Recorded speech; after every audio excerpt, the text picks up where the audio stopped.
ஒரு மகிழ்ச்சியான செய்தி. இதயம் நல்லெண்ணெயின் விலை லிட்டருக்கு ரூபாய் 105 குறைஞ்சிருக்கு. செப்டம்பர் 2023ல 1 லிட்டர் இதயம் நல்லெண்ணெயின் அதிகபட்ச விலை ரூபாய் 503. ஆனா இப்ப 1 லிட்டர் இதயம் நல்லெண்ணெயின் விலை ரூபாய் 398 மட்டும்தான் தமிழ்நாட்டுல. அப்ப இனிமே எல்லாரும் இதயம் நல்லெண்ணெய் வாங்கலாம் இல்ல? பஹல்காமில் ஏப்ரல் 22ஆம் தேதி பயங்கரவாதிகள் நடத்திய தாக்குதலில் 26 சுற்றுலா பயணிகள் கொடூரமாக கொல்லப்பட்டனர். அந்நேரம் காஷ்மீருக்கு சுற்றுலா வந்த சுற்றுலா பயணிகள் மொத்த பேரும் அவரவர் ஊர்களுக்கு அவசரமாக புறப்பட்டனர். தாக்குதல் நடந்து 10 நாட்களாகிவிட்ட நிலையில் பஹல்காமில் கொஞ்சம் கொஞ்சமாக இயல்பு நிலை திரும்பி வருகிறது. மிக குறைந்த எண்ணிக்கையில் சுற்றுலா பயணிகளை பஹல்காமில் காண முடிகிறது. இந்நிலையில் தேசிய மாநாட்டு கட்சி தலைவரும் காஷ்மீர் முன்னாள் முதல்வருமான ஃபரூக் அப்துல்லா பஹல்காமுக்கு சென்றார்.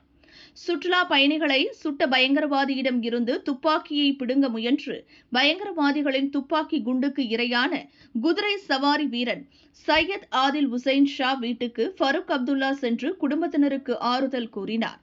பஹல்காமுக்கு வந்திருந்த சுற்றுலா பயணிகளுடனும் அவர் உரையாடினார்.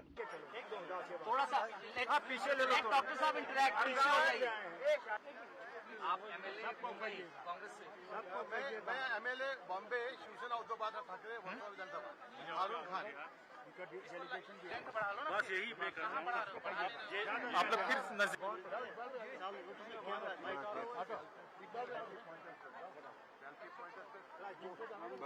ये इनका फैमिली इकबाल भाई को उनको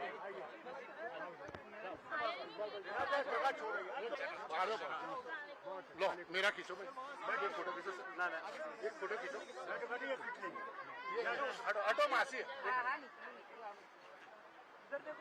அதன் பிறகு அவர் கூறியதாவது, பஹல்காம் தாக்குதலுக்கு பிறகு இந்த உலகுக்கு சுற்றுலா பயணிகள் ஒரு மெசேஜ் சொல்லி உள்ளனர். நாங்கள் பயப்படவில்லை என்பதுதான் அது. அதைத்தான் அவர்களது காஷ்மீர் வருகை தெளிவாக காட்டுகிறது. காஷ்மீரில் பீதியை பரப்ப நினைத்த பயங்கரவாதிகள் தோற்றுவிட்டனர். இந்தியாவின் ஒரு அங்கமாக காஷ்மீர் இருந்தது. வரும் காலங்களிலும் அப்படியே இருக்கும்.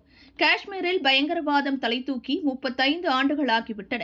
இனி காஷ்மீர் மக்களுக்கு வளர்ச்சிதான் தேவை. காஷ்மீர் முன்னேற விரும்புகிறது. காஷ்மீர் ஒரு நாள் சூப்பர் பவர் மாநிலமாக உருவெடுக்கும் என ஃபரூக் அப்துல்லா கூறினார். காஷ்மீர் என்றும் பாகிஸ்தானுக்கு ஆதரவாக இருந்ததில்லை. வரும் காலங்களிலும் அப்படி காஷ்மீர் இருக்காது. பஹல்காமில் பயங்கரவாதிகள் மனித நேயத்தையே கொன்றுவிட்டார்கள். அவர்கள் தங்களை முஸ்லிம்கள் என அழைத்துக் கொள்ள தகுதியற்றவர்கள். இன்னும் சொல்லப்போனால் அவர்கள் மனிதர்களே இல்லை என ஃபரூக் அப்துல்லா ஆவேசமாக கூறினார். मेरे दिल में बहुत सख्त खुशी हुई, दिल बहुत उजरदा था, बहुत मायूस था जब से कांड हुआ। मैंने देखा किस तरह हमारे भाई बहन भाग गए यहाँ से, डर लगा उनको।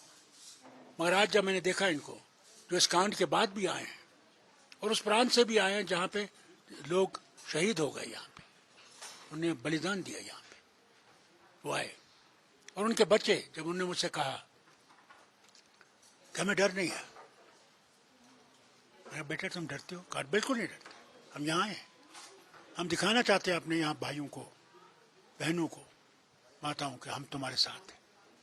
ये बहुत बड़ी मैसेज है, न सिर्फ जम्मू कश्मीर के अवाम के लिए बल्कि भारत नहीं सारी दुनिया के लिए यह है कि भारतीय डरता नहीं है, वो कभी डरा नहीं है, न आप डरेगा।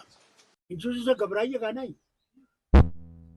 जिसने भी ये किया, जिन लोगों को जो इनके पीछे हैं, उन्हें इंसानियत का कत्ल किया है, इंसानियत का। और वो अल्लाह के सामने जहन्नम के दरवाजे उनके लिए खुले हैं, जन्नत में जा ही नहीं सकते।